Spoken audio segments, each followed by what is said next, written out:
as my mother's stunning best friend, blushing furiously, pushed open the door to my private room. In the very next heartbeat, I ruthlessly kicked her straight into my rival's bedroom, only because in my previous life, I had foolishly fallen for my mother's gorgeous best friend. Back then, while she was heavily intoxicated, she dragged me into her own master bedroom. When we were caught red-handed the following morning, she was forced into a hollow marriage with me. On the day of our grand wedding, her childhood sweetheart was so overwhelmed by grief that he was tragically struck by an out-of-control vehicle. He was declared dead right there on the asphalt. Just moments before he breathed his last, he sent one final haunting text to Mikai, let's find each other in our next life. From that day on, I felt as though Mikai had become a completely different person. She handled Fang Yuan's funeral with an eerie, icy calm, married me with that same unsettling composure, and coldly stated she wasn't ready to have children. When I was involved in a devastating car accident, lying on the operating table while my life slipped away, I overheard the doctor calling her for emergency consent, and she simply replied with freezing indifference, call me when he's dead. At that moment, the brutal truth finally hit me. Mikai loathed me. She detested me for ever making her my wife, and blamed me for the twist of fate that killed Fang Yuan. As my heart stopped on that cold operating table, bitter memories surged through my entire soul. But when I opened my eyes once again, I had miraculously returned to the night of that fateful gala. Right now, Mikai's consciousness was already beginning to blur. Without a single shred of hesitation, I whipped my phone out of my pocket and dialed Fang Yuan's number immediately. Exactly 10 minutes later, Fang Yuan arrived in a frantic, breathless rush. I grabbed his arm before he could speak. I know you and Mikai are deeply in love, and you've just been waiting for the perfect moment to finally break the ice between you two. She's vulnerable and drunk right now, and she needs you to look after her. This is the absolute best chance to confess your true feelings. Fang Yuan had been skeptical when he first answered the call, but hearing me speak with such absolute certainty, his expression shifted into something far more guarded. He was terrified that this was some kind of elaborate trap.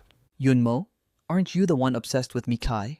If you aren't going to take advantage of her vulnerability, why bring me here and hand her to me on a silver platter? What kind of twisted game are you playing? Hearing those suspicious words, I let out a bitter, self-deprecating shred of a laugh. By now, my obsession with Mikai was notorious across the city. I used to believe that if I just slaved away at loving her, I could bridge the massive gap in status and age. But now I've finally awakened to reality. As long as she doesn't harbor feelings for me, no matter how much of my soul I sacrifice, the final result will always be a lifetime of agony. I already sabotaged my past life with that mistake. Is a crush really worth more than my own life? I shook my head slowly. I don't love her anymore. I'm never letting myself fall for her again. The moment the words left my lips, Mikai's intoxicated voice drifted from inside the room. Fang Yuan peered into the bedroom, a flicker of deep-seated hesitation crossing his eyes. Finally, it seemed my logic had won him over. He gritted his teeth and snapped, then why are you still standing there? Are you planning to eavesdrop on us? My body went stiff for a fraction of a second, before I stepped aside to let the man enter. The instant Fang Yuan's hand reached out to stroke Mikai's face, I slammed the door shut without looking back. It felt as though every ounce of strength had drained from my core, and I slid down against the wall until I hit the floor. Devastating tears began to stream uncontrollably from my eyes. Yet I felt a strange, intoxicating sense of relief. I had finally severed the chains of my previous destiny. I frantically wiped the salt and grief from my face, stumbling as I hurried back to the safety of my own room. That night's sleep was an impossible luxury. At dawn, my phone suddenly vibrated. Yunmo, would you like to move abroad and live with mom? Years ago, when the Yun group planned its international expansion, my mother moved overseas solo to lead the charge. Fearing she'd have no time to properly raise me, she decided to entrust me to the care of her closest lifelong friend, Mikai. That temporary arrangement had lasted for several years, and in that time I had developed feelings for Mikai. Even after the Yun group's overseas operations had fully stabilized, and my mother offered countless times to bring me home, I had stubbornly rejected her over and over again. Now that Mikai and Fang Yuan have finally confessed and coupled up, it's time for me to vanish and reclaim my own life. At that thought, I took a jagged deep breath. Mom, I'm coming. I'll move abroad. Mother clearly hadn't anticipated my sudden change of heart. Her voice over the line instantly surged with pure excitement. My son, you finally come to your senses. I've been telling you forever. Mikai was never the right woman for you. Blind obsession never yields anything but a hollow end. There's nothing wrong with wanting love, but you have to choose the right partner. I've already scouted a potential fiancé for you. She's a perfect match. Once you settle in over here, spend some quality time getting to know her. Exploring new horizons is never a mistake. Hearing my mother's words, tears welled up again in my already swollen, bloodshot eyes. She had pleaded with me just like this in my past life, but I was too stubborn to listen, wasting my entire existence on a phantom. I dug my nails into my palm, forcing a shaky smile. Mom, I'll do whatever you say. I'm going to start the immigration paperwork right now. After hanging up, I hurriedly brushed away my tears, grabbing my documents to head out to the door. But the very second I swung the door open, I ran directly into the one woman I wanted to avoid. The dark hickeys covering Mikai's neck flashed before my eyes. Even though I was braced for this, I still reflexively looked away. My flinch didn't escape Mikai's sharp intuition, and coupled with my tear-rimmed eyes, she immediately jumped to the wrong conclusion. Her tone turned frigid, laced with a sharp warning. Yun Mo, whether you like it or not, Fang Yuan and I are officially together now. I'm going to marry him. Since you're living under this roof, you will show him the respect he deserves. Don't you ever repeat those ridiculous romantic claims again. I kept my gaze lowered and replied calmly, I understand, Auntie Mi. The title Auntie Mi hit her like a physical blow. She wasn't used to it. She looked down, studying the boy before her with a piercing intensity. When I first moved into my household years ago, I used to call her Auntie with the sweetest smile. But once my feelings shifted into something darker, I had stubbornly refused to use that title ever again. She furrowed her brow, about to speak, when a man's voice echoed from behind her, shattering the heavy tension between us. Mikai, I've brought all my luggage over. Which room is going to be mine? Mikai instantly snapped out of it and melted into Fang Yuan's arms, whispering tenderly, since you love the sunlight, Yun Mo's room faces south and has the best view. I'll have him pack up and move to the guest room, and you can take over his space starting today. Fang Yuan's eyes gleamed with smug triumph, yet his voice feigned a pathetic reluctance. Oh, I couldn't possibly do that. Compared to Yun Mo, I'm just the newcomer here. Maybe it's better if I just take the guest room. He made a show of heading back downstairs, only to let out a startled gasp in the next moment. Mikai pulled him back into her embrace firmly. You are going to be my husband, the true master of this household. How could I possibly let you stay in a guest room? But Yun Mo has lived in that room for so long. Won't a sudden move be difficult for him? Hearing this, Mitai shot a chilling glance at me by the door. What's there to be difficult about? He needs to get used to the fact that I'm getting married. Get used to this house having a real master, and get used to the fact that he is just an outsider. My eyelashes trembled slightly at her words. I forced a self-deprecating smile. An outsider, huh? She wasn't wrong at all. I truly was nothing more than an outsider here. I pulled my lips into a thin line and said, I'll pack my things and move to the guest room right now.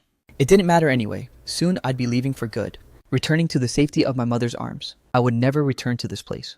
And I'd never set foot in this house again. This was only ever meant to be Mikai and Fang Yuan's home. Over the next few days, I spent my time at the embassy handling the paperwork, leaving at dawn and returning late at night, just to avoid a single encounter with Mikai. But no matter how hard I tried to stay hidden, I still caught glimpses of Mikai's sickening devotion to Fang Yuan. If Fang Yuan lost his appetite for a moment, she'd drop a fortune to have world-class chefs cook at home. If Fang Yuan felt even slightly under the weather, she'd cancel million-dollar contracts just to stay by his side. If Fang Yuan so much as mentioned a piece of jewelry, it would be delivered to his feet within 10 minutes. I witnessed it all in silence, without making a sound or a scene. While waiting for my immigration papers to clear, I began purging every trace of my presence. I packed my essentials first, then gathered all the old love letters I wrote to Mikai, and the Lotus sketches into a single box. I carried them out, intending to toss them in the trash. Just as I reached the entrance, I ran straight into Mitai, who was returning, with gourmet desserts for Fang Yuan. I acted as if she were invisible, keeping my eyes fixed forward as I tried to brush past. The next second, a sharp pain shot through my wrist. Mikai seized my arm. Have you been avoiding me lately? I furrowed my brow slightly. I haven't. Mikai took several steps forward, scrutinizing my evasive expression with a piercing gaze. Liar. You're out at dawn and back late at night, leaving without even a greeting when you see me. If that isn't avoiding me, then what is? Is it because Fang Yuan and I are together now? I shook my head reflexively. No, Auntie Mi. Seeing you with the person you love? As your junior, I'm genuinely happy for you. I sincerely wish for you two to live happily ever after. Rest assured, I've finally accepted the fact that you'll never love me, so I won't waste any more time loving you either. I stated the facts with a chillingly calm voice. Mikai's face darkened instantly, finding my words inexplicably grating. I don't love her? That was probably the most absurd thing she'd ever heard. When I confessed, she rejected me. When I pestered her daily, she rejected me. So now you're using a new tactic to grab my attention. Mikai spoke while analyzing every twitch of my face. Seeing me freeze for a moment, she became even more convinced of her theory. She pressed closer, step by step, and as her gaze fell upon the box in my arms, her tone turned even more glacial. You claim not to love me, yet you wrote all these letters. You even secretly drew all these portraits of me. After obsessing over me for all these years, you suddenly expect me to believe you just quit. I stared at her in dead silence. I'm fully aware of how laughable these words sound. After all, no one believes the boy who cried wolf. But as ridiculous as it seems, this is the absolute truth. Auntie, I did adore you for a very long time. But the reality is, you will never feel the same. So I have officially given up on you. With that right before Mikai's very eyes, I dumped the entire contents of the box onto the floor. Then I shredded the letters and sketches one by one. Amidst the blizzard of falling paper fragments, I noticed that the woman's expression didn't brighten.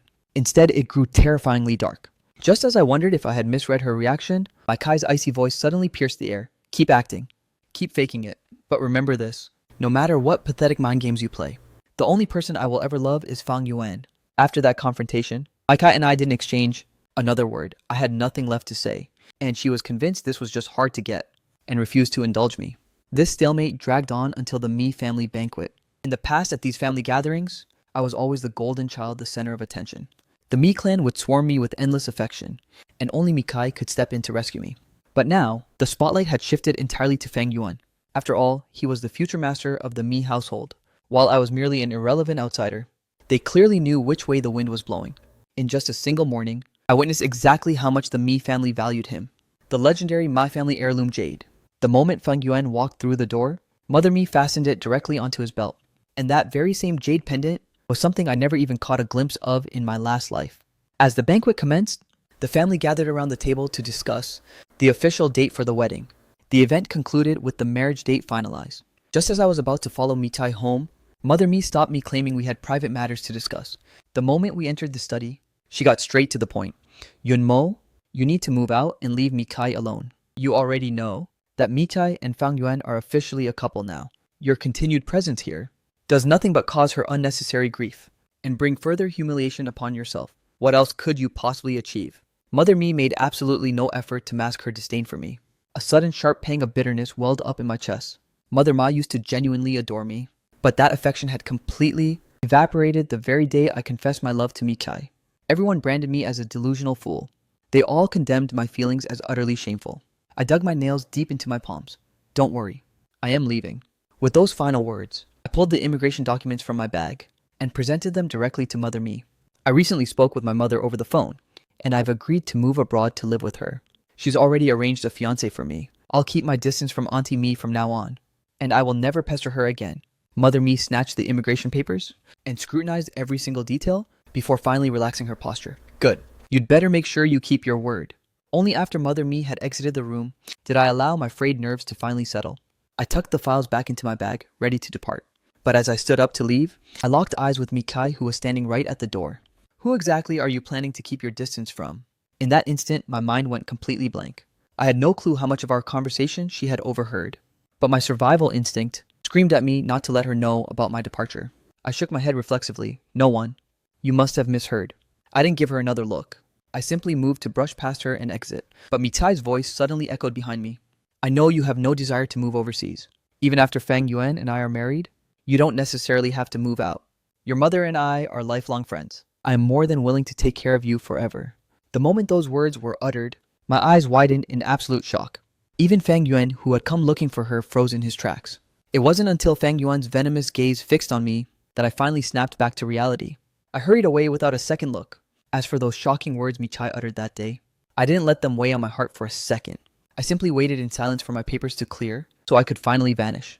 But Phuc Yuan had no intention of letting me off so easily. That afternoon, Phuc Yuan insisted on dragging me out for a shopping trip, but shortly after getting into the car, I was drugged into unconsciousness. When my eyes finally fluttered open, I found myself bound and dangling over a jagged seaside cliff. On the other side, Phuc Yuan was tied up in the exact same precarious position.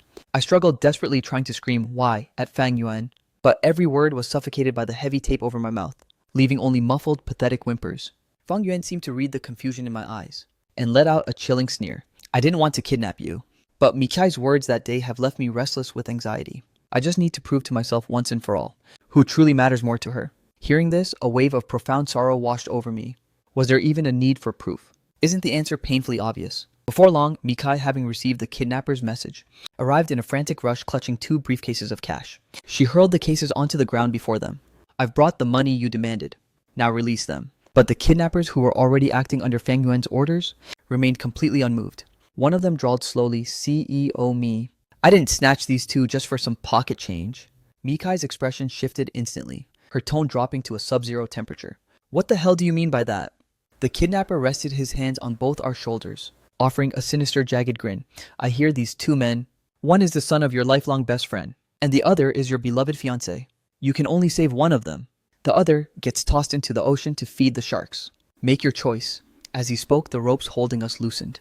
The two of us, suspended over the abyss of the cliff, looked as if we were about to plunge into the dark depths below. Mikai saved me. I don't want to die. Mikai's heart instantly lurched into her throat. Don't move, Feng Yuan. The answer had already been revealed. The kidnapper finally let out a satisfied, wicked laugh. Even Feng Yuan, who had been feigning a look of terror, let out a sigh of complete and utter relief. He turned toward Mikai, putting on a performance of deep gratitude, but Mikai's eyes reflexively darted toward me instead. She expected to see me shattered and drowning in despair, but my expression remained eerily calm and for some reason, staring at my composed, indifferent face. She felt a sudden, inexplicable surge of panic, but before she could even utter a single word, Feng Yuan, now untied and free, hurled himself into her arms with practiced emotion. She reflexively pulled her beloved close, sobbing his name, but in the next heartbeat Mikai's pupils constricted. The kidnapper had severed my rope at the exact same moment, sending my body plummeting straight toward the dark abyss of the sea. A violent splash followed as the freezing water swallowed me whole, and 1,000 unseen currents began dragging me down into the deep. I tried to fight to claw my way back to the surface, but a crushing bone-deep exhaustion slowly began to numb my senses. Finally, my eyelids became too heavy to hold open, and I drifted into complete unconsciousness. When I eventually woke up in a sterile hospital room, I found Mikai sitting right beside my bed. Her eyes were bloodshot and swollen, a clear sign she had been keeping watch for days on end. But the truth was, I no longer needed her protection. We stared at each other for what felt like an eternity, locked in a heavy, suffocating silence. Finally, I was the one to break it. Auntie Mi, you don't have to stay here anymore. Go check on Feng Yuan instead. He's the one who truly needs your care. Thinking I might have been too blunt, I added one final hollow sentence. I'm perfectly capable of looking after myself. Mikai froze in shock, studying me from my bedside with a complex, unreadable gaze, before she finally stood up and walked away. The day of my discharge just happened to be Feng Yuan's birthday. Since it was their very first birthday celebration as an official couple, Mikai had organized an exceptionally lavish gala. 10,000 roses were flown in from France, blanketing the entire venue in a sea of red. Piles of obscenely expensive gifts were stacked casually in corners, while romantic portraits of the happy couple were displayed prominently from the entrance to the main hall. As a spectacular display of fireworks lit up the sky, the party finally reached its dazzling climax. Mikai stood there, her arm wrapped firmly around Feng Yuan's waist, moving with elegance as they glided across the dance floor, while on the massive LED screen behind them, a montage played on a continuous loop, showcasing the saccharine moments shared by Mikai and Feng Yuan. Just as the guests were being swept away by their romance, the screen suddenly cut to a dead pitch-black void. Then those childish love letters and hand-drawn portraits erupted onto the screen in a jarring display. My once profound secret obsession for Mikai was laid bare before the judging eyes of the entire crowd. The ballroom erupted into a chaotic uproar. I stared at the screen, my face draining of all color. I knew for a fact I had shredded those into pieces. So how on earth were they being projected here? I wanted to storm the stage and shut the screen down, but my feet felt as though they were bolted to the floorboards. I couldn't move a single muscle. I was forced to stand there as the tidal wave of malicious gossip pushed me into the abyss. CEO Me is practically at the altar already. Yet the Yun family's brat still won't give up. How absolutely shameless can one person be? This is Mr. Feng's birthday gala, for heaven's sake. This isn't just a crush, it's a public declaration of war. Poor Mr. Feng, he's truly a victim in this. Even after he officially marries Mikai, someone will always be lurking, eyeing his position. The biting stings of the crowd's whispers finally drew the attention of the stars on the dance floor. The moment her eyes landed on the carnage on the screen, Mikai's face turned a ghostly, terrifying shade of white. Trembling with rage, she scanned the room for the culprit, while Feng Yuan burst into tears and fled the venue. Feng Yuan, Mikai's heart tightened in panic, and she moved to chase after him instantly, but she caught sight of me still frozen, stiffly in place, and her footsteps ground to a halt. She swung her hand, delivering a thunderous slap. Crack! The entire ballroom plunged into a deafening silence. Yunmo? I was wondering why you'd been so obedient lately. So this was the grand finale you had planned for me. The sheer force behind that strike sent me crashing violently to the floor. My cheeks swelled instantly into a vivid angry red, and a trail of blood began to seep from the corner of my mouth. A high-pitched ringing filled my ears, drowning out every sound in the room. My vision blurred into a hazy, unrecognizable mess. With trembling fingers, I reached up to touch my throbbing face. The instant my fingers brushed against the burning welt, tears began to surge and race down my face uncontrollably. This was the very first time Mikai had ever struck me, but before I could even process the stinging betrayal, her silhouette vanished rapidly through the main entrance. Taking a shaky, jagged breath, I scrambled off the floor and chased after her into the night. A low, ominous rumble of thunder echoed across the sky, as the heavens opened up in a violent downpour. The entire world was instantly swallowed by a thick curtain of rain. Through the downpour, I saw the tall, elegant woman, desperately clutching the drenched man in her arms. He was struggling with all his might, his voice cracked and dripping with despair. Today was supposed to be the most significant day of my life, yet he pulled a stunt like that. How can you expect me to stay there after that? Since he clearly still can't let go of you, I have no interest in competing with a mere child. Maybe I should just hand you back to him. No. Fang Yuan, it's impossible for me to ever love him. You know damn well how long I've been devoted to you. Pushing me towards someone else. Are you trying to rip my heart out? As she reached the end of her plea, she moved to kiss him. But in the very next second, from out of nowhere, a pair of blinding headlights barreled straight toward them. Having just caught up from a distance, all I saw was a sudden horrific explosion of crimson. I stood there completely paralyzed in my tracks. The red emergency light flickered to life outside the ER. The doctors were in a frantic, chaotic scramble, hooking up life support equipment to Mikai's broken body, in a desperate attempt to stabilize her. But Mikai completely ignored the severity of her own wounds, stubbornly demanding that they save him first. Fang Yuan, save him. But CEO Mi, you are the one with the life-threatening injuries. Her voice was weak and trembling. Ignore me, just save him first. Left with no other choice. The doctors had to rush the unconscious Fang Yuan into the operating theater immediately. Moments later, a doctor sprinted out frantic. The patient is hemorrhaging. Which of you is type A? Hearing this, Mitai ignored the nurse's pleas and lunged off the bed. Take my blood. But CEO Mi, shut up. Just do it now. Before long, bags of crimson blood filled the medical trays, and Mikai's face turned a deathly porcelain white. Only after confirming that Fang Yuan was out of danger, did she collapse onto the table to be wheeled into surgery. I couldn't stomach the sight any longer, turning my back to walk away into the shadows. I finally realized the depth of Mikai's love for Fang Yuan, a devotion more precious to her than her very own life. Had I accepted this truth in my previous existence, perhaps my end wouldn't have been so utterly tragic. In this timeline, I tried to change the course of fate, yet Fang Yuan was still struck by that car. All of this chaos erupted because of those letters and sketches. I know for a fact I shredded every last one of them. The only person who could have scavenged them for a public leak was Fang Yuan himself. But why would he go to such desperate lengths? After 3 days of wandering in a daze at home, Mikai was finally discharged from the hospital. The very first thing she did upon her return was command her bodyguards to drag me out and lock me in the cold storage. The moment I was hurled inside, a bone-chilling frost swept through my entire body. Staring at the desolate, frozen white walls, I let out a hollow, bitter laugh. I can't even remember the last time I felt this kind of cold. Ever since I fell into that frozen lake as a child, my health has been frail, leaving me pathologically terrified of the cold. The villa was always kept under constant heating, maintained like a perpetual spring. Yet now Mitai is using my greatest weakness to punish me. I reflexively curled into a tight ball, desperately trying to scavenge a single spark of warmth. But my efforts were completely futile. I could only let out a series of feeble, pained whimpers. A servant outside couldn't bear to watch, whispering a plea, "Young Master Yoon, just lower your head and offer a sincere apology to the miss.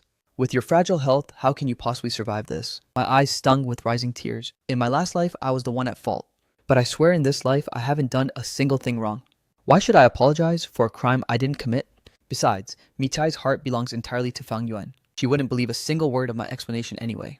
The freezing wind howled around me, quickly coating my eyelashes in a thin layer of frost. I felt my heartbeat slowing to a rhythmic thud, and my thoughts began to drift and blur until I finally slowly closed my eyes for good. Darkness swallowed me as I lost consciousness. When I finally came to, I was back in my bedroom. Standing by the bedside was Mikai, her gaze icy and distant. "You've caused such a disastrous mess this time. By right, I should have locked you away for days. But Fang Yuan is soft-hearted. He refused to hold a grudge and begged me to set you free. I know you're still pathetically obsessed with me, but you mo get this through your head. There is absolutely no way I'd ever love a boy 12 years younger than me. You and I, we will never happen." Her words cut deep as a door slammed shut in my face. The thunderous bang of the door drowned out the explanation I so desperately wanted to give. Leaning back against the headboard, I let out a heavy, weary sigh. The truth is, Mikai, I really don't love you anymore. In the following days, the house was a whirlwind of activity. Everyone in the villa was scrambling for Mikai and Fang Yuan's rapidly approaching wedding preparations. While directing the staff, Fang Yuan grabbed my arm with forced warmth, as if our previous friction had completely vanished. "The venue and decor are almost perfect. We're just missing a best man. Yumo, you should do it, soak up some of this good luck. Who knows? Maybe you'll even snag a bridesmaid to be your girlfriend." Fang Yuan's voice was dripping with mockery. I didn't meet his gaze, pulling my arm away just as I was about to refuse. Suddenly, a cold female voice rang out, "He cannot be the best man." Fang Yuan and I turned simultaneously, finding Mitai standing right behind us. "And why not?" Fang Yuan asked, bewildered. Mikai remained silent, her eyes drifting toward me. I had been much more obedient lately, no longer clinging to her side. Yet the thought of me finding a girlfriend filled her heart with an inexplicable, suffocating bitterness, a reason she couldn't even name. As Mitai lowered her gaze to find an excuse, I finally spoke up. I'm just a junior. Being the best man wouldn't be appropriate. In truth, I was leaving the country soon. I was destined to miss this wedding entirely. Mikai nodded, following my lead. As Fang Yuan finally dropped the subject, I exhaled in relief, intending to make my exit, only to hear Fang Yuan say, since Yun Mo can't be a groomsman, then as a token of your blessing, why don't you give me that custom suit that you designed yourself?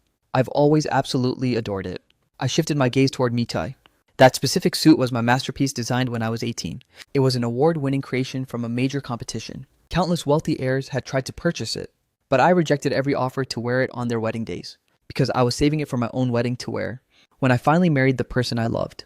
Mikai knew exactly what that suit symbolized, but unwilling to let Fang Yuan down, she spoke up. Yun Mo, if you're willing to sell me that suit, I'll grant you any request you have in return. I forced a thin smile. There's no need. Brother Fang Yuan is absolutely right. I really should offer you too my blessings.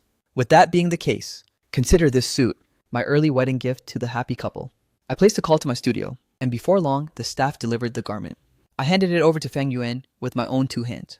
Clutching the suit as if it were a trophy, Fang Yuan sprinted toward the fitting room in sheer delight. I watched his retreating figure with total indifference, then turned back to my room feeling neither joy nor sorrow. Only Mikai remained staring at my back in deep, lingering thought. In the dead of night, I stayed up packing my life away. My suitcases were nearly full. The paperwork was almost finalized. I'd be gone very soon. Just as I stowed my luggage and prepared for sleep, my bedroom door was violently kicked open. Mikai stormed in, seizing my wrist in a fury of accusations. Spit it out. What did you do to that suit? Fang Yuan only tried it on for a few minutes, before his entire body erupted in an unbearable itch, and broke out in a horrific angry rash. Yunmo, are you seriously trying to kill him? Under the dim amber glow of the lamp, Mikai's eyes were ablaze with a murderous rage that felt like a blade threatening to carve me into pieces. I shook my head frantically. I never even touched that suit, so I couldn't have possibly tampered with it. Besides, I have absolutely no reason to hurt him.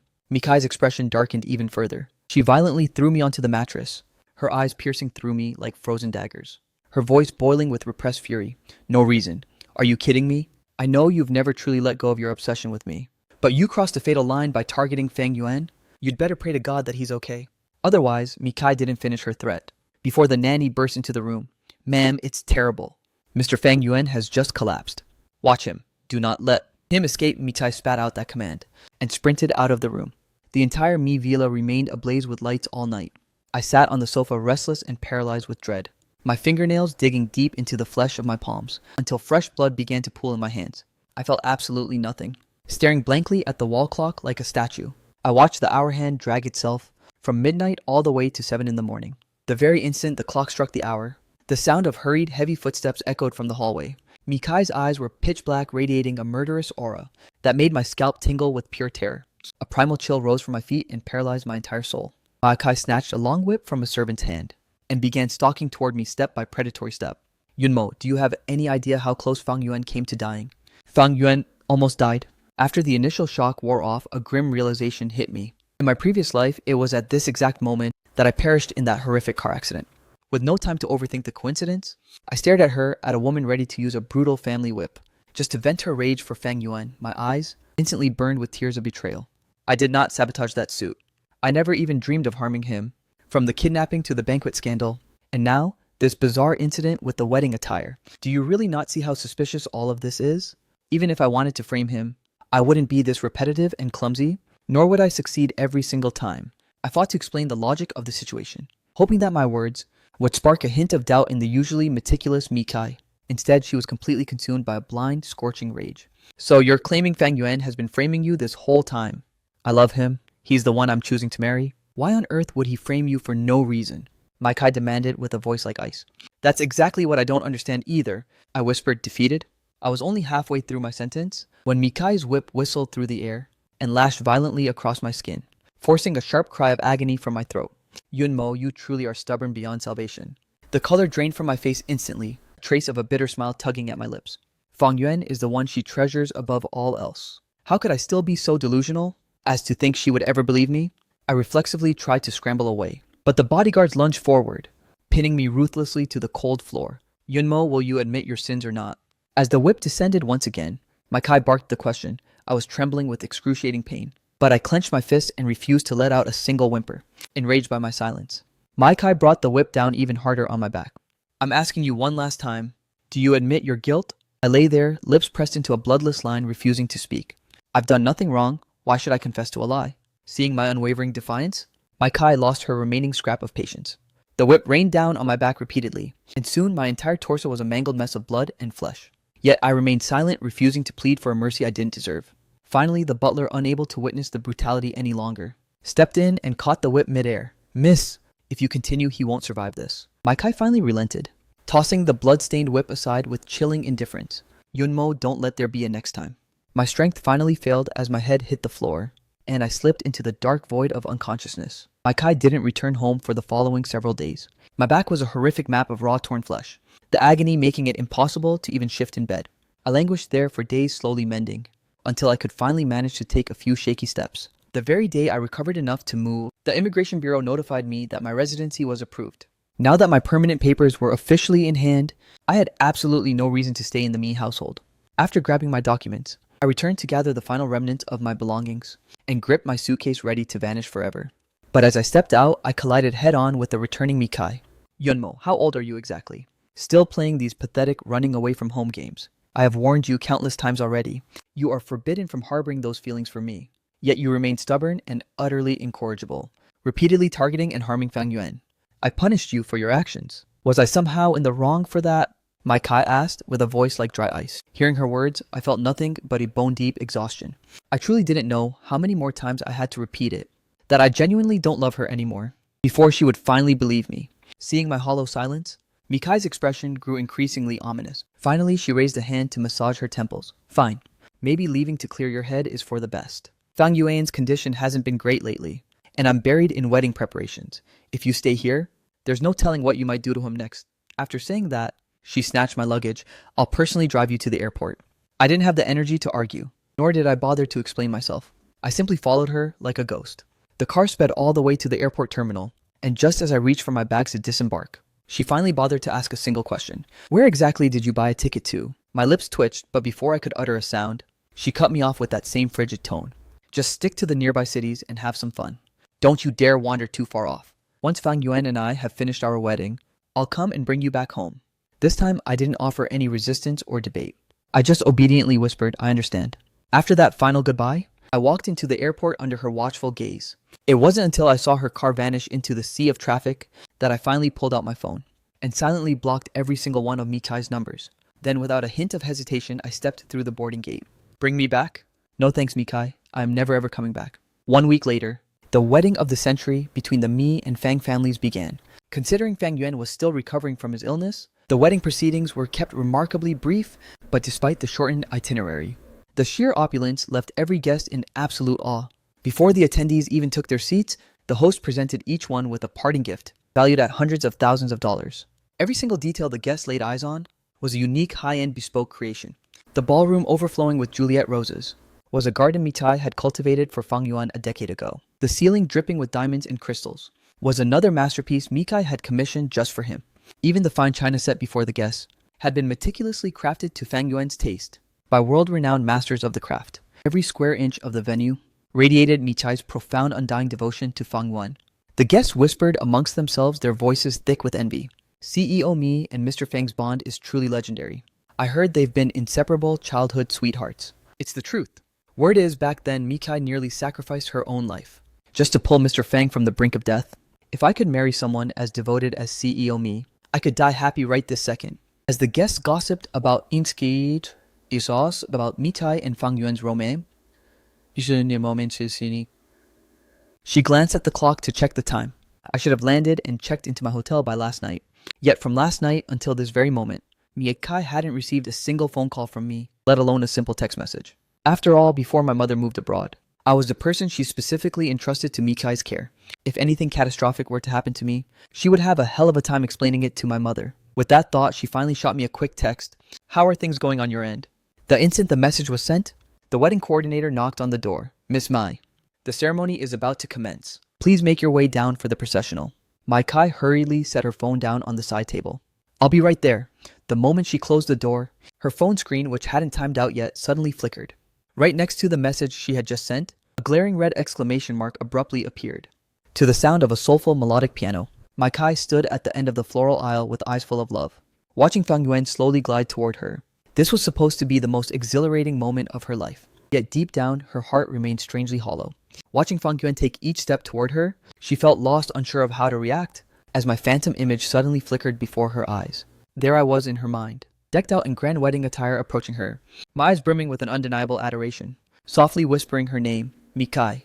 The vision of me haunting her thoughts suddenly began to blur and merge, with the real Fang Yuan who was waving at her. He called out her name with feigned concern, Mikai. Is something wrong? Mikai finally snapped back to reality, reflexively shaking her head, as if to physically cast my lingering ghost aside. She forced a tender, artificial smile. It's nothing. You look breathtaking today. That effortless, honeyed lie caused Fang Yuan's ears to flush a deep crimson. Soon enough, the officiant signaled the couple to join hands, and began reciting the sacred vows, eventually asking Mikai if she would take this man as her husband. What should have been an instantaneous, joyful I do was met with a heavy, sudden silence. Her gaze wandered from Fang Yuan's expectant, shimmering face to the sea of guests waiting with bated breath, finally landing on the desolate, empty entrance. Long ago, I had made a bold, desperate vow. If the day ever came where she married another man, I would storm the venue and steal her away. Mikai knew I wasn't the type to make empty threats, which is why she had stationed a small army of guards at the door, specifically to keep me from crashing the ceremony. But now, with the wedding halfway over, the boy who promised to wreck her wedding still hadn't appeared. It was exactly what she wanted, yet she couldn't find a single ounce of happiness in it. Could it be that I truly meant what I said? That I really didn't love her anymore? The thought surfaced for a split second before she crushed it. Impossible. I was obsessively, madly in love with her. For me to stop loving her, it would be more agonizing than death itself. I had to be playing hard to get. It was just another mind game. With that final thought, a cold flash flickered in her eyes. No matter what I did, she would never truly fall for me. The only love of her life was Fang Yuan.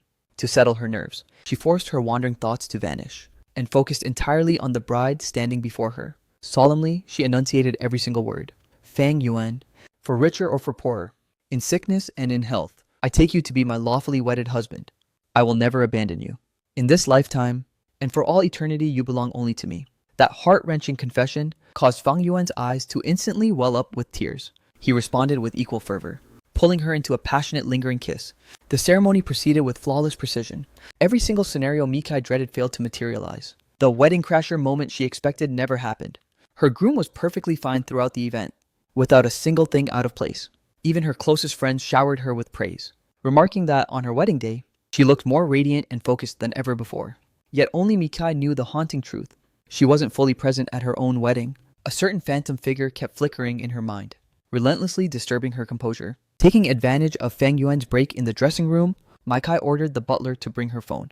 The moment she saw the glaring red exclamation mark in our chat, her entire body froze in place, paralyzed. In all the years I had bickered and clashed with her, I had never once dared to block her. It seems I'm really pushing the hard-to-get act this time. Mikai massaged her temples, feeling the tension, and impulsively hit the dial button. The moment the line connected, Mikai already had her sharp rebuttal locked and loaded. Yunmo, stop this. The number you have dialed is currently powered off. Please try again later. Slam Mikai violently thrust the phone face down on the table. Fine, Yunmo. You've really outdone yourself. To think he actually had the audacity to block her. Mikai decided she was done caring about me. After all, once she went to fetch me later, wouldn't I just come crawling back like a good little boy? After all, I was so hopelessly infatuated with her that even after her marriage, I wouldn't dare abandon her side. At that thought, Mikai's expression softened slightly. But since my mother had entrusted my well-being to her, any actual accident befalling me would be impossible for her to explain away. Thus, she picked up the phone and dialed a different number. Track down which city Yunmo traveled to. Once you find him, head over and keep an eye on him. That night, after she lulled Fang Yuan to sleep, a knock came at the door. Ensuring Fang Yuan remained undisturbed in his slumber, she quietly slipped out of the bed. The moment she clicked the bedroom door shut, Fang Yuan's eyes snapped open in the darkness. In the study, her face was a mask of grim disbelief. Say that again. Where the hell did he go? The assistant swallowed hard, visibly trembling. We've scrubbed every travel record in the entire country, but there isn't a single trace of young Master Yunmo. All of his domestic identification has been deactivated. We suspect he has fled the country, though his exact destination remains a total mystery. She was rendered speechless by this sudden barrage of information. A scorching rage surged from her heart, consuming her entire being. She assumed I was merely being petty by blocking her. never imagining I would actually vanish overseas in secret. Seeing her lapse into a tense silence, the assistant gathered his courage and called out to her again. She took a sharp deep breath, fighting to suppress her temper. Drop it for now. Just keep searching quietly. The assistant stared at her for a long beat, finally nodding before turning to leave, only to run straight into Fang Yuan standing at the door. Sir, the assistant muttered, instantly catching Mikai's attention. Her expression shifted in a heartbeat. Grabbing a blanket from the chair, she hurried toward Fang Yuan. Why are you awake? Are you feeling cold? She spoke softly while draping the blanket over his shoulders, enveloping his hands in hers to share her warmth. Fang Yuan's eyes shimmered with a faint smile, yet his voice was heavy with orchestrated concern. I couldn't sleep without you, so I came to find you. I happened to overhear you mentioning Yun Mo. Why would he suddenly leave the country? Is it because of me? As he reached the end of his sentence, his eyes turned a calculated watery red. He lowered his head in a display of deep self-reproach. She immediately pulled him close, wrapping her arms around his waist, and placed a gentle, reassuring kiss upon his hair. How could this possibly be your fault? He's just a child throwing a tantrum. Ignore him. But a lingering sense of unease still shimmered in Fang Yuan's eyes. He gripped the edge of her sleeve, looking up at her pleadingly. But the Yun family entrusted his entire well-being to you. What if something truly terrible happens to him? She reached out to brush away the moisture from his eyes, her tone turning sharp and frigid. If something happens, then so be it. Consider it a much-needed lesson for him, so he stops running off like a reckless brat. Surprised by her utter lack of concern for me, Fang Yuan could no longer suppress the smug curl of his lips. He quickly buried his face against her chest to hide his expression, wearing a sinister, triumphant grin that she couldn't see. Yunmo, you'd better pray you never come back. Despite her outward indifference, she was secretly pouring resources into a hunt for me. Yet every report came back empty. Not in the first week, nor in the first month, there was still absolutely nothing. After the assistant timidly delivered the latest failure, she sat motionless in her executive chair, waiting an eternity before waving him off to continue the search. Once the door clicked shut behind the assistant, she collapsed back against the leather seat, exhausted. She pinched the bridge of her nose, feeling a massive headache. She had convinced herself my departure was just a petty fit, a childish protest against her marriage to Fang Yuan. But after all this time, there wasn't even a whisper of my trail. In a daze, she recalled my earlier claims of no longer loving her, of my desperate need to get as far away from her as possible. She had assumed my love was a cage I could never truly escape, so she never took a single word I said seriously. Now it seemed she was the only one stuck in a delusion. She dropped her hand and glanced at her desk. In the corner, there used to be a framed photo of the two of us. But ever since I had confessed my feelings, she had ruthlessly tossed that memory into the trash, replacing it with a polished wedding portrait of her and Fang Yuan. She scanned the rest of the room. This office used to be overflowing with traces of my existence, but now every single piece of me had vanished. She stared intently at a vacant corner for a long time, before finally picking up the phone to call my mother.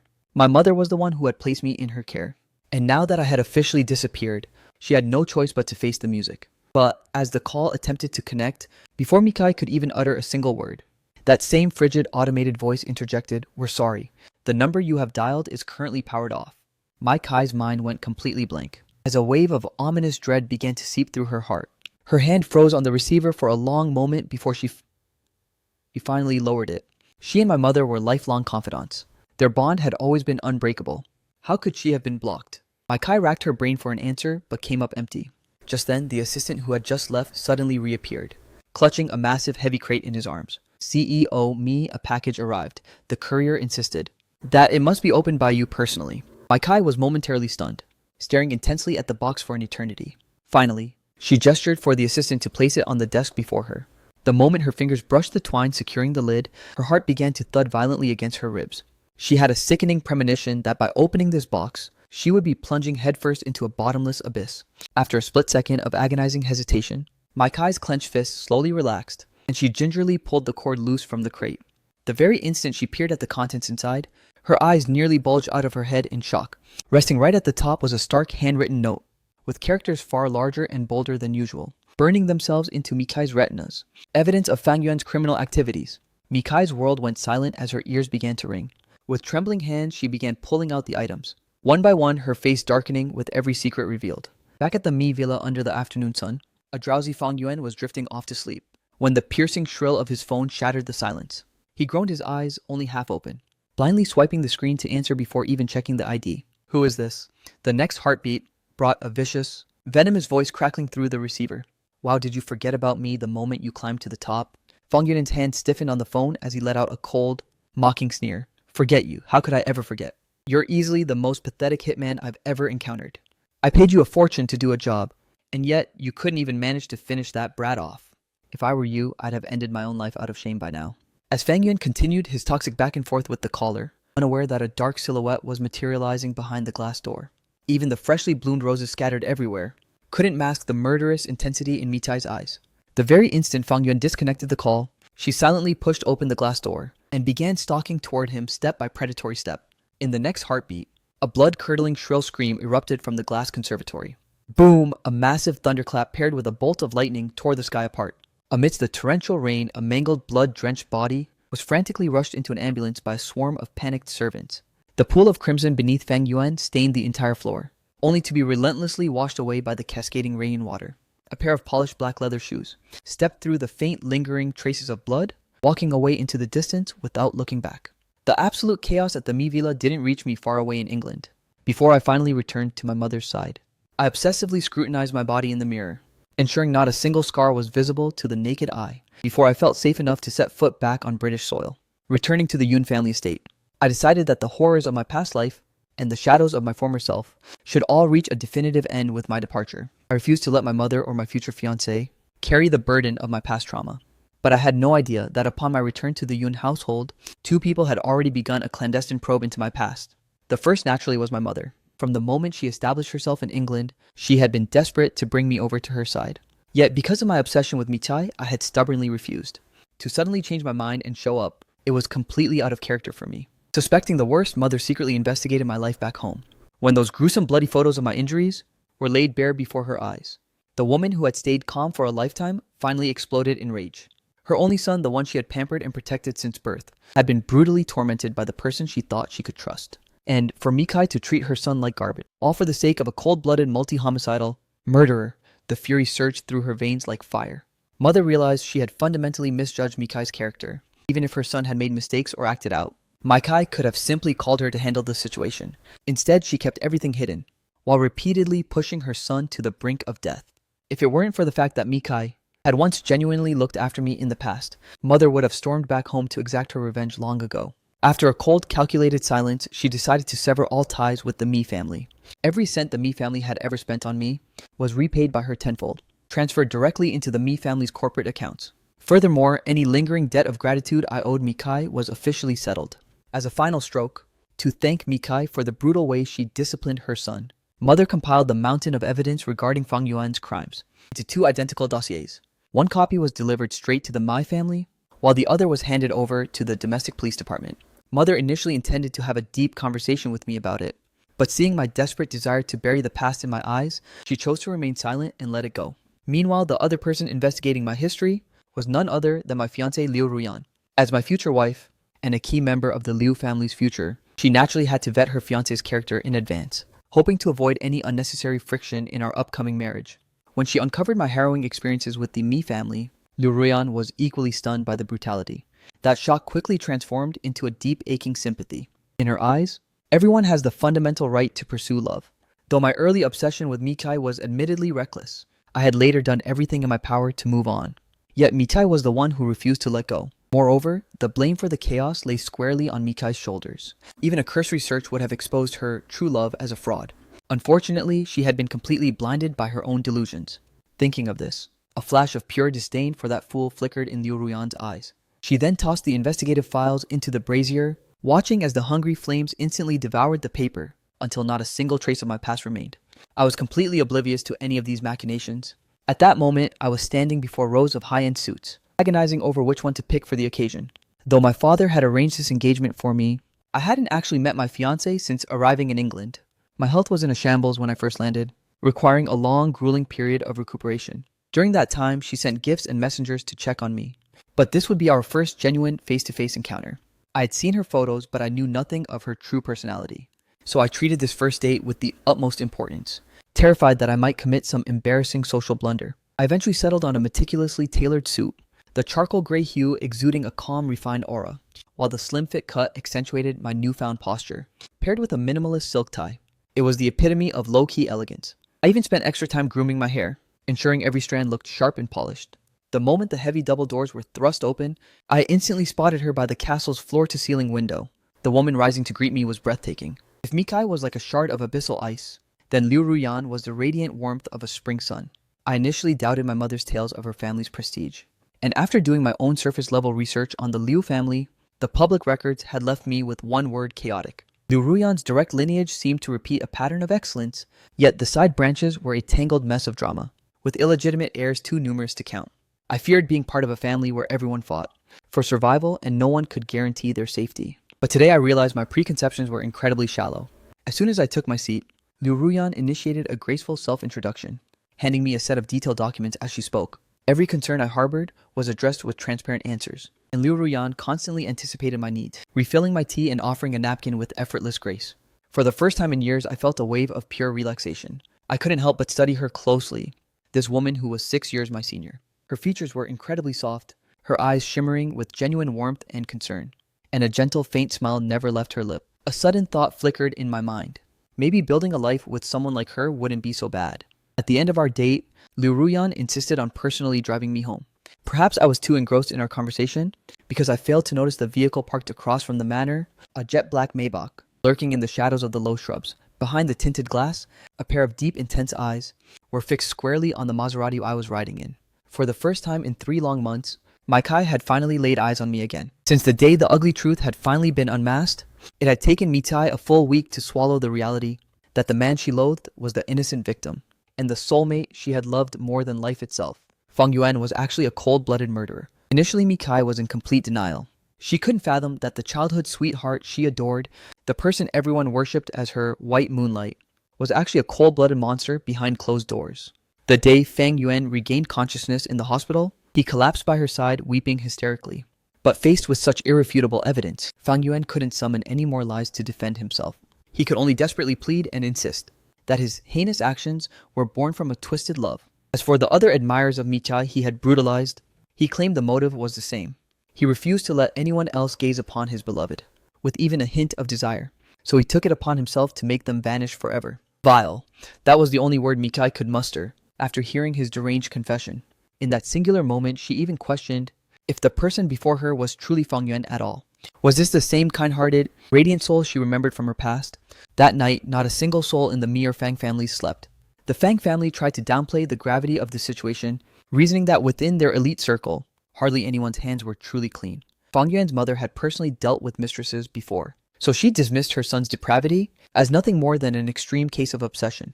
Besides, Fang Yuan had already paid a heavy price. He had nearly lost his life because of it. The Mi family, however, demanded an immediate divorce between Mikai and Fang Yuan. They would never tolerate a man with a trail of bodies behind him remaining as their daughter's husband. Just as the two families reached a fever pitch of shouting, a squad of police officers burst through the doors, hauling Fang Yuan away right in front of everyone. Overnight, the Mi family became the top trending topic online. The supposedly perfect power couple had crumbled. The groom had been thrown into a cell, and the bride was left shattered. Both families were spiraling into absolute chaos. But Mitai no longer cared about the fallout. Her only burning desire was to find me at any cost, and beg for my forgiveness. Yet my trail had gone cold, leaving her with nothing. Every search party she dispatched returned with the same soul-crushing answer: no sign of him. The once omnipotent Mikai, a titan of the business world, finally buckled under the weight of these relentless blows, and became completely bedridden. She stared hollowly out the window with vacant eyes, looking like a marionette that had lost its soul. It was only at this rock-bottom moment that Mitai realized the sheer magnitude of her sins. She had become a cold-blooded executioner, dragging the only person who truly loved her, me, into hell. Every time she closed her eyes, the image of my desperate, shattered face would flicker in her mind like a haunting specter. She could still hear my agonizing pleas for mercy. But how had she responded back then? She had ignored me. She had refused to listen. She hadn't cared in the slightest. When Mikai eventually returned to the villa, she was greeted by nothing but a desolate, empty silence. In the past, every time she stepped through those doors, that tall, familiar silhouette would always materialize behind her, tenderly calling out her name. Back then, she would always give a doting smile and engage in some playful banter with me. Sometimes her close friends would even tease her, saying I wasn't just a ward she was raising, but more like her very own child groom. Even during late-night drinking sessions, some of her friends would get tipsy enough to ask if she actually harbored romantic feelings for me. Every single time, Mikai's denial was absolute and unwavering. Setting aside the fact that we were 10 years apart, that massive age gap made her view me as nothing more than a mere child. Besides, her heart had always belonged to Fang Yuan. From the very first moment she laid eyes on him, she was convinced he was her one and only destiny. As for the occasional sparks of strange tension she felt whenever I was near, she chose to bury them deep. Now wandering through the echoing void of the villa, she found herself drawn to my bedroom by some unseen force. The room remained exactly as it was the day I vanished. As if at any heartbeat, I might jump out from a corner just to startle her. Mikai stood frozen in the doorway, paralyzed for a long time before finally stepping inside. She didn't disturb anything. She simply traced a path through every inch of the space, and with every single step, she could vividly recall the memories attached to every single object. Approaching the mahogany desk, she slowly pulled open the top drawer. It had once been overflowing with my adoration for her, but now it was nothing but a hollow, empty void. In a daze, she could almost see the shredded remains of my love letters and portraits, while the echo of my voice saying I no longer loved her rang in her ears. A sudden sharp pang of agony constricted her heart, forcing her to double over in pain. Her fingers gripped the edge of the drawer with such force that her knuckles turned a ghostly white. Finally, as the physical pain began to recede, an inexplicable wave of raw emotion surged over her. Just as Mitai was about to confront these strange feelings, her assistant burst in shouting breathlessly, "I found him!" And so, ignoring that lingering emotional turmoil, she rushed to England. Arriving at the gates of the Yun estate, she was desperate to see my face, seeking to offer a sincere apology in person. Yet despite waiting for half a month, she hadn't even managed to set foot inside the Yun residence. The servants glared at her as if she were a sworn enemy, leaving Mitai to suffer in silence, knowing exactly why. With no other choice, she had been lurking outside until today. Finally, her eyes caught sight of me, and a flash of pure joy ignited in her gaze. She hurriedly shoved the car door open, the name Amo nearly tumbling from her lips. But in the next heartbeat, she froze completely. The moment I stepped out of the car, a tall, elegant, and slender figure followed closely behind me, intimately linking her arm with mine. Thud! The gift in Mitai's hand hit the pavement, as a nameless, scorching rage erupted within her chest. Hearing that familiar, haunting voice from a distance, my entire body stiffened in an instant, as a wave of paralyzing terror surged through my veins. I knew that tone all too well. It was etched into my soul. Every time I supposedly harmed her precious white moonlight, she would scream my full name with that exact same venom. Sensing the violent trembling of the man in her arms, a flash of icy murderous intent flickered in Liu Ruyan's eyes. She immediately gave my back a reassuring gentle pat, guiding me back into the safety of the car. Before clicking the door shut, she gave my hand a firm squeeze. "Don't worry, I'll handle everything." The moment the car door slammed shut, Liu Ruyan discarded her facade, revealing a gaze of pure ice. She spun around with lightning speed, her fist surging forward, to strike Mitai square in the face as she approached. In her prime, Mikai would have easily evaded such a blow, but her current physical state was a mere shadow of her former self. She could only watch in despair as she was sent sprawling to the pavement, struggling in vain to pick herself back up under the torrential downpouring rain. Liu Ruyan accepted an umbrella from the Yun family butler, looking down with utter disdain at the fallen, broken Mikai. Her indifferent stare felt like a silent, crushing provocation, sending a sharp, agonizing pang through Mikai's heart. As a bolt of lightning tore through the dark horizon, Liu Ruyan folded her umbrella and stepped back into the car. The Maserati glided smoothly into the Yun family estate, as the massive iron gates groaned shut with ruthless finality, severing the connection between their two worlds forever. As for Mitai's sudden appearance, I refused to waste a single thought on her motives. From the second I chose to let her go, she became nothing more than a stranger to me. My only focus was to cherish the life I had now. Liu Ruyan seemed to share that exact sentiment. Perhaps driven by a woman's natural possessiveness, she had no intention of letting her fiancé ever spare a single glance for another woman again. And so, we both maintained a tacit silence, never mentioning the incident. At the dining table, a freshly changed Liu Ruyan sat closely by my side, discussing potential wedding dates with my mother. I had no objections to their plans. I simply sat there in quiet contentment eating my meal, only occasionally offering a brief opinion. Ruyan's focus was split perfectly between the conversation and her doting attention on me. One moment she was peeling shrimp for me, the next she was gently dabbing my fingers with a napkin. My ears flushed a soft shade of crimson. Even though she had treated me this way during our lunch date, I still found myself feeling a bit flustered by the affection. Back when mother lived at home, she doted on me constantly, but she moved abroad when I was only 6 years old. My tiny younger self was then taken in by Mikai. Mikai did indeed pamper me in her own way, but when it came to the little things, she insisted on forging my independence. Unless I was bedridden with fever, Mikai almost never lifted a finger to help, especially after she and Fang Yuan became an item. My status in the Mi household plummeted overnight, but now Liu Ruyan is the second woman to ever care for me so tenderly. She treats me like a precious, fragile treasure, as if terrified that the slightest accident might befall me. Even though I'm clearly a grown man, and even with my mother watching us right there, I bit my lip yet still accepted the shrimp Ruyan peeled. As a small gesture of thanks, I ladled a bowl of soup for her. "Careful, it's hot," I whispered as I handed it over. Liu Ruyan paused momentarily stunned. Before her eyes crinkled into a warm, grateful smile. Mother watched our affectionate exchange with a look of pure heartfelt relief on her face. After we finished our dinner, Mother and Liu Ruyan retired to the study together. Half an hour later, Liu Ruyan emerged to bid me farewell. I quickly stood up to escort her to the door. Despite this being our very first meeting, I felt a strange lingering reluctance to see her go. Yet I didn't know how to put it into words, scared that Ruyan might misinterpret my feelings. Ruyan saw right through my hesitation and longing. She let out a soft melodious chuckle and squeezed my hand. "See you tomorrow." My eyes lit up, and I looked up at her in sheer pleasant surprise.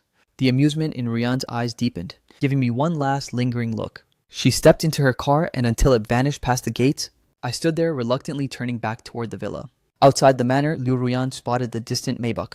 The pitch-black windows hid the occupant's expression, but she didn't care in the slightest. She simply toyed with the prayer beads around her wrist. Over the following month, my relationship with Liu Ruyan accelerated at light speed. Meanwhile, Mikai was summoned home by a dozen frantic calls, leaving her drowning in a sea of corporate chaos. Ever since Fang Yuan was thrown behind bars, the Fang family had been hounding the Mi household daily.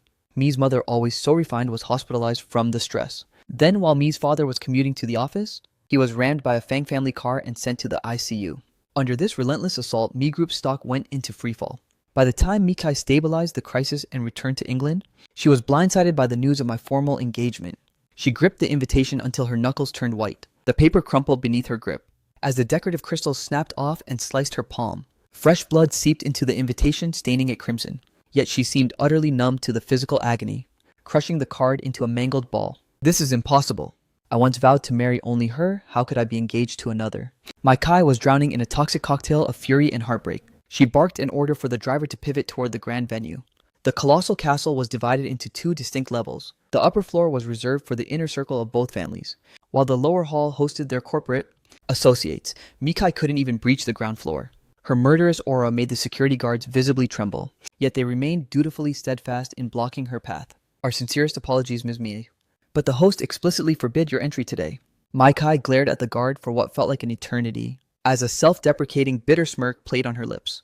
In the midst of a heavy, blinding snowstorm, Mikai stood in a thin, inadequate coat, gazing up at the second-floor floor-to-ceiling windows. There I was, dressed in a pristine white tuxedo, locked in an embrace with Liu Ruyan, as we waltzed gracefully across the ballroom floor. As the music faded and the dance concluded, we shared a passionate kiss beneath a canopy of fireworks. That single frame felt like a dagger to Mikai's soul. Only now, in the 11th hour, did she finally realize that she had long ago fallen hopelessly in love with me. Back during our first engagement phase, she had already, without even realizing it, developed feelings for the boy who constantly chased her. But she had treated that affection like a dangerous anomaly, shackling it deep within the recesses of her heart. Suppressed time and time again, those feelings kept resurfacing with a vengeance, until this very second when they finally erupted. Mikai felt as if a giant hand was crushing her heart, the sheer agony making it impossible to breathe. For a fleeting, desperate moment, she wanted to storm inside and ignore the consequences, to race upstairs, grab my hand, and scream that she loved me. She wanted to admit she was wrong in the past, and beg for a single chance to make amends. But the cruel reality was that her feet felt as though they were bolted to the pavement, leaving her completely paralyzed in the cold. As the white snow began to blanket her shivering frame, the biting frost outside was nothing compared to the ice in her heart. He could only watch on powerlessly, seeing the boy who once worshipped the very ground he walked on, now standing devotedly by another woman's side, while whispering words of eternal affection. The sheer adoration and joy sparkling in my eyes was something he hadn't witnessed in an eternity. In a daze, he recalled a storm-drenched night from long ago, where the torrential rain was as unforgiving as today's blizzard. Back then separated by the walls of a mansion, and hidden behind a single pane of glass, he and Fang Yuan had indulged in a night of passion by a cozy hearth, while I remained kneeling in the freezing downpour all night long, forced to witness their intimacy until the break of dawn. That night, he saw the light of hope in the boy's eyes slowly extinguish into a dark, bottomless despair, until I finally succumbed to the cold and collapsed.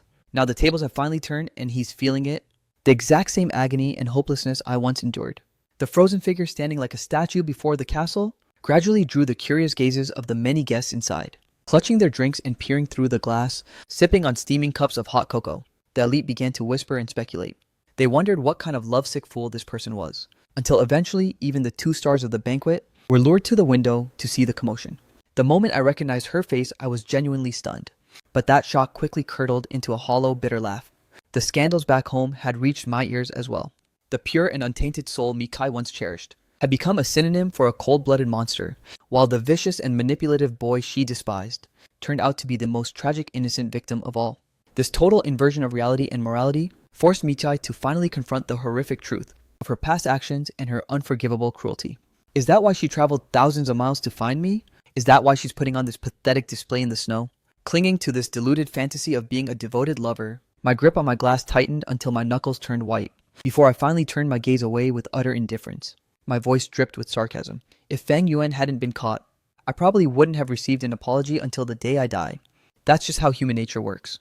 People only scramble to uncover the truth, and only learn the meaning of regret once everything is lost. Beside me, Liu Ruyan remained stoically silent, merely pulling me into a protective warm embrace, to offer her silent comfort against the ghost of my past. One by one, the grand lights of the castle began to fade. The luxury cars departed one by one from the snowy grounds, until the massive castle gates groaned shut with finality. Still Mikai stood frozen in the snow, waiting for a savior who never came. This merciless blizzard plunged Mikai back into a state of high fever and unconsciousness. In her delirious state, she called out my name over and over again.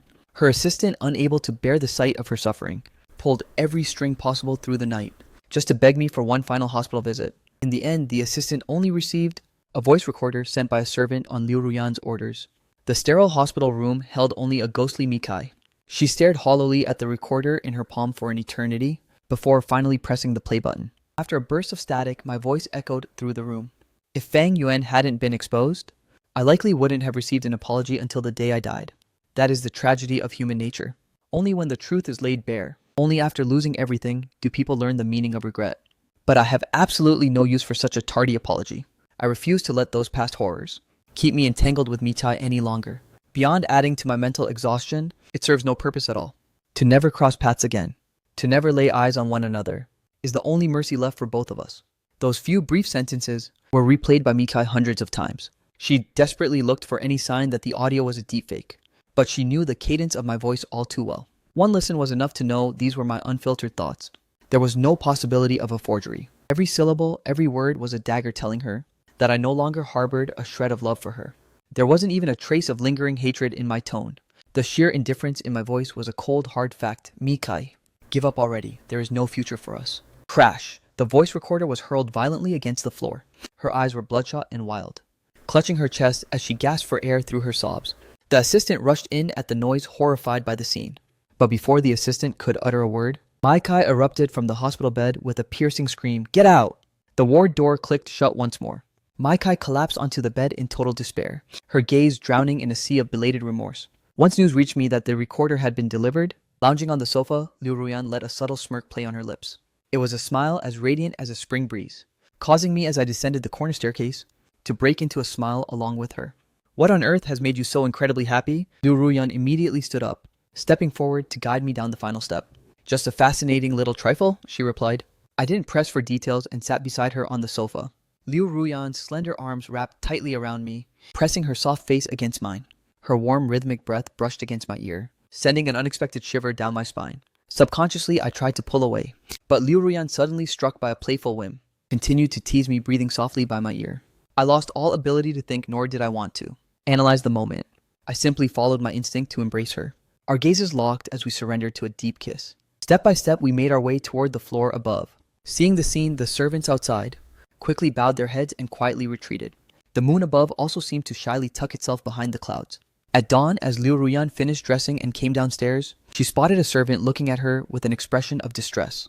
A mountain of gifts had suddenly been piled outside the front gate, all supposedly intended for the master. Though I was merely Liu Ruyan's fiancé, from the very moment I moved into the Liu estate, she had commanded everyone to address me as the master. Hearing this, Liu Ruyan instantly realized exactly who had sent these offerings. Her expression remained unreadable, but her voice was chillingly calm. Send them all back, and do not let the master hear a word of this. The servant hurriedly complied with a bow, turning immediately to dispose of the unwanted gifts. When Mikai heard that her offerings had been rejected, she showed no visible reaction. She simply ordered her staff to keep sending more. Just when Liu Ruyan assumed this harassment would be limited to the Liu estate, Mikai appeared at a high society banquet, gifts in hand. This was a gala hosted by a longtime family friend of the Lius, marking my very first public appearance as Liu Ruyan's official fiancé.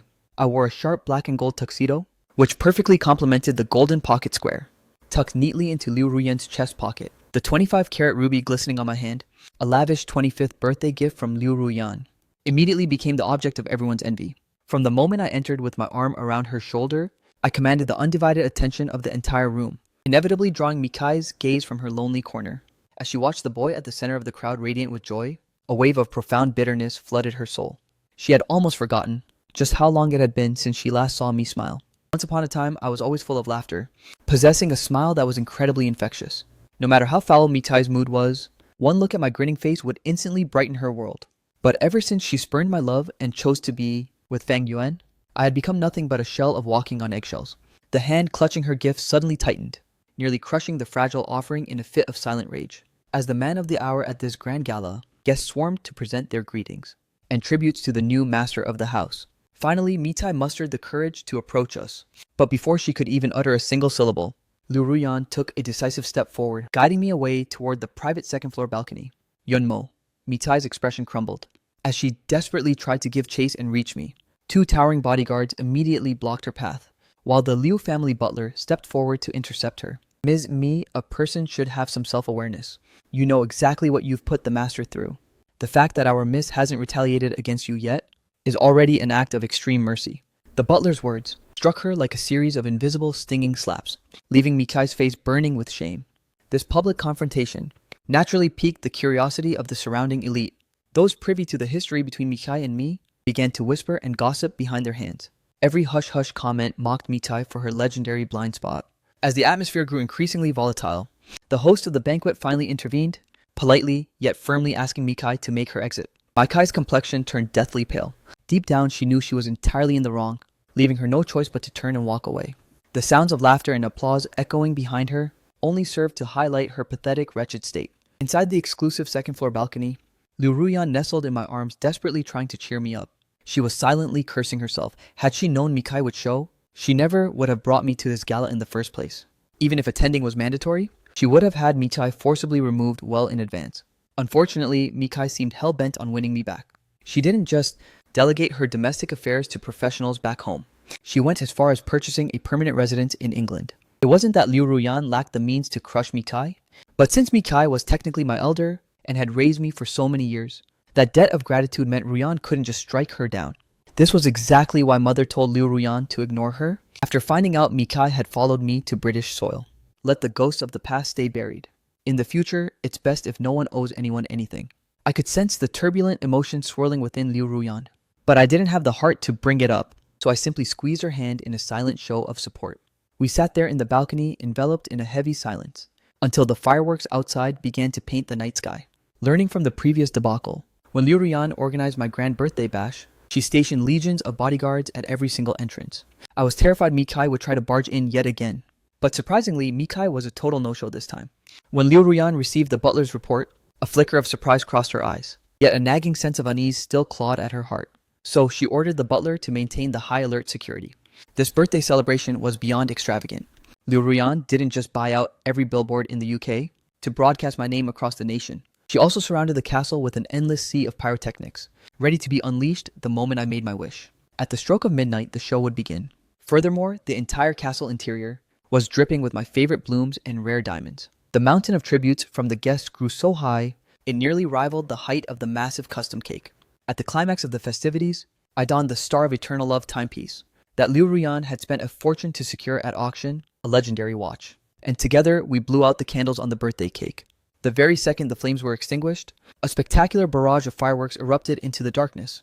The dazzling pyrotechnic display lasted for an eternity. As the festivities finally drew to a close, the guests began to depart in small groups. Standing as the gracious host of the evening, Liu Ruyan and I stood at the castle gates to see them off. Just as I was about to speak, countless drones suddenly ascended into the midnight sky, igniting with a brilliant radiance that began to weave intricate patterns in the dark. I instinctively shot a glance at Liu Ruyan, silently questioning if this was another of her grand surprises. However, she simply gave a slow, puzzled shake of her head. Right at that moment, the lingering guests nearby erupted into gasps of pure wonder. Good heavens, it's breathtaking. These drone formations, it looks like a grand confession. This is the peak of romance. As those words hung in the air, both Liu Ruyan and I felt our expressions tighten instantly. We instinctively focused our gaze on the drones hovering above. The more I stared, the more those patterns felt hauntingly familiar, and my face grew increasingly pale with dread. The initial images depicted my own silhouette, but midway through they shifted to me alongside a woman. While the other guests couldn't identify the female figure, I recognized Mikai at a single soul-crushing glance. My mind went completely blank with shock. I wondered if she was truly hell-bent on destroying me, though the nationwide live broadcast of my birthday and the digital billboards had already been deactivated. Many people were still lingering on their balconies nearby. With Mitai launching this massive drone confession now, I could already envision the fallout. Tomorrow's trending topics were going to be absolute carnage. Beside me, Liu Ruyan reached the same grim conclusion. I was her man, her fiancé. Having another woman hijack my birthday for a public confession was an insult with catastrophic consequences. Her expression darkened into a chilling mask of fury. She barked orders to the butler to shoot those drones down immediately, all while turning to soothe me with a firm voice. "It's alright, Yunmo. I've got this. I won't let this mess touch you."